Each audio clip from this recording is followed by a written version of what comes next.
Bonjour professeur. Bonjour. Merci beaucoup d'être en direct avec nous dans Morandini Live. Vous savez que, et vous avez entendu, on vient d'en parler, qu'à Grenoble, Lille, Lyon et Saint-Etienne, des mesures ont été prises hier, la fermeture des bars. Le docteur Sopena, qui est avec nous, disait à l'instant que c'était un peu peut-être gratuit, c'était peut-être aller trop loin que ce type de mesures. Quel est votre regard à vous ?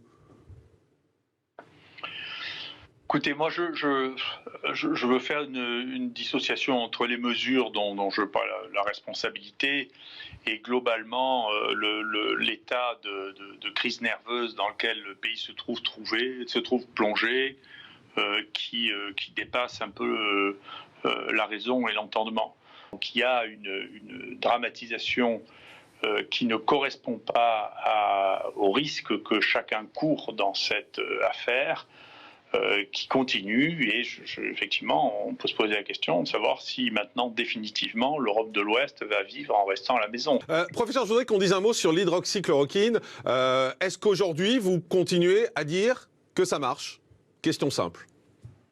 Moi, je vais vous dire, si dans ce pays, il existe des journalistes d'investigation, moi je fais appel aux journalistes d'investigation, je voudrais bien savoir pourquoi les 2 essais comparatifs avec l'hydroxychloroquine faits dans ce pays, Discovery et l'essai qui a été fait à Angers, ont été arrêtés prématurément, tous les deux, alors que l'hydroxyne donnait des résultats supérieurs au placebo.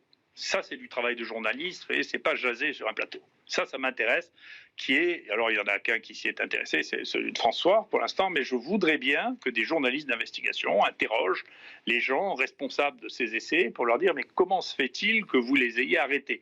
Quel est le rationnel scientifique de l'arrêt d'un traitement qui a été mis en cours, qui est officiel, que vous l'arrêtez prématurément alors que vous n'avez qu'une partie de ce que vous aviez prévu de faire et que les résultats préliminaires sont à faveur de l'hydroxychloroquine. Ça, c'est une question intéressante. Donc, vous continuez à nous dire, professeur, que, pour être très clair, que l'hydroxychloroquine, ça marche.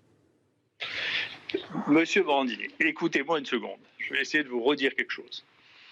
Vous avez assisté à la plus grande escroquerie que je n'ai jamais vue de ma vie avec la toxicité de l'hydroxychloroquine. Vous l'avez vu, ça. Et ça devrait vous poser la question de savoir, mais attendez, est-ce qu'on me ment ou est-ce qu'il n'y a que là-dessus qu'on me roule dans la farine ? Vous devriez vous poser... Et je suis sidéré qu'on ne se la pose pas. Ça n'est jamais arrivé, un truc pareil. Jamais. Vous vous rendez compte ? Il y a des gens qui ont réussi à essayer de faire croire et qui ont réussi à le faire croire à des gouvernements et à l'OMS qu'un médicament qui avait 70 ans, qui est un des 2 médicaments les plus prescrits de l'histoire de l'humanité, tuait 10% des gens à qui on le donnait. Comment, vous comprenez pourquoi, je ne sais pas, quand j'étais jeune, on m'a raconté les plus grandes bêtises, on me disait, vous savez, la Tour Eiffel a été vendue 17 fois à des ferrailleurs. Ben, je comprends comment on peut l'avoir parce qu'on voit comment on vous a vendu la toxicité de la chloroquine et je reconnais que c'est hallucinant. Si vous me demandez comment on peut expliquer ça, je n'en sais rien, je ne peux pas le comprendre. Et je ne comprends pas pourquoi ça, vous l'avez effacé de vos tableurs.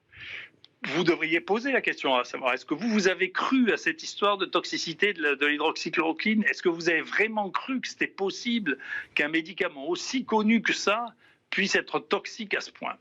Et comment un journal comme le Lancet, qui devait avoir 3 ou 4 éditeurs, 5 reviewers, a pu laisser passer une chose pareille et quelque chose qui doit amener à réfléchir sur l'état de notre société. Parce que ça, c'est profondément l'état de notre société qu'on peut berner à un point incroyable et qui est si facile à berner qu'elle a oublié, il y a 5 minutes après, qu'elle a été bernée d'une manière absolument incroyable. Dernière question, professeur, si vous voulez bien.